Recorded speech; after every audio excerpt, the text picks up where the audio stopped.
আমরা আছি এখন গড়ে উৎসবে এবং একজন উদ্যোক্তার সাথে কথা বলবো যিনি হচ্ছে বিভিন্ন ধরনের হাতে তৈরি জিনিস নিয়ে আসছেন। তো এই যে আজকের প্রোগ্রামে আপনি দেখতে পাচ্ছি যে অনেক হাতে তৈরি ইস্যু নিয়ে আসছেন। তো এটা নিয়ে আসলে আপনার মানে কি বলার আছে? আমার বলার হচ্ছে যে এখন আসলে সময়টা এমন সবাই পরিবেশের কথা ভাবছে। হ্যাঁ, এখন ফ্যাশন স্টেটমেন্টটা যদি এরকমও হয় যেটা পরিবেশ বান্ধব, যেটা আপনার খুব সহজে ইজি মানে ক্যারি করা যায় এবং সহজে ধুয়ে ফেলা যায়। তো এই টাইপের ওয়্যারেবল আর্ট কিন্তু আজকাল সবাই পছন্দ করছে। তো সেইটা ব্যাপারটা মাথায় রেখে আমার প্রত্যেকটা পণ্যে দেশি উপকরণ থাকে এবং পরিবেশ বান্ধব করে বানানোর প্রচেষ্টা থাকে। আচ্ছা, এগুলা কি আপনি নিজে বানিয়েছেন? মানে বা হচ্ছে বা আপনার কোনো ইয়ে আছে যে যেখান থেকে এগুলো বানানো হয়? আমার হচ্ছে আমি নিজে ডিজাইনার আর আমার ওয়ার্কার সেটআপ আছে। তবে আমিও কাজ করি। আমি টানা ১৩-১৪ ঘন্টা কাজ করি। আচ্ছা, আচ্ছা। আর এখানে তো আপনি যেহেতু এটা একটা মেলাতে নিয়ে আসছেন, তো মেলাতে হচ্ছে আমরা দেখতে পাচ্ছি প্রদর্শনী হচ্ছে বা বিক্রি হচ্ছে।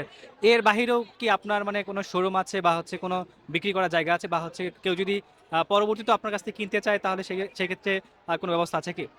আপাতত আমাকে আমার যে অনলাইন একটা পেজ আছে সেখানে আমাকে পাবে। আর আউটলেট হচ্ছে আমার ধানমন্ডি ১১৪ নাম্বার মানে এডিসি এম্পায়ার প্লাজার ১১৪ নাম্বার শপের ওইটা আমার বন্ধুর শপ। বাট ওখানে আমার কিছু সিলেক্টেড প্রোডাক্ট আছে। আচ্ছা, আরেকটা বিষয় জানতে চাচ্ছিলাম। তো হঠাৎ করে আপনার মাথায় এই কনসেপ্টটা কেন আসলো যে এরকম মানে যেগুলো হচ্ছে আপনার ওয়্যারেবল মানে ইজিলি মানে যেগুলো ওয়াশ করা যাবে এই টাইপের বিষয়গুলো বানানোর কনসেপ্ট কোথা থেকে আসলো আপনার? এখন আসলে আপসাইকেলিং, রিসাইকেলিং ব্যাপারটা নিয়ে আসলে অনেক কাজ হচ্ছে। আর আমরা যারা ফ্যাশন ইন্ডাস্ট্রিতে আছি, যারা এই ধরনের প্রোডাক্ট তৈরি করি, আমাদেরও মনে হয় যে জিনিসটা মেক্সিমাম ইউজ করা যায়, ধুয়ে মুছে পরা যায়।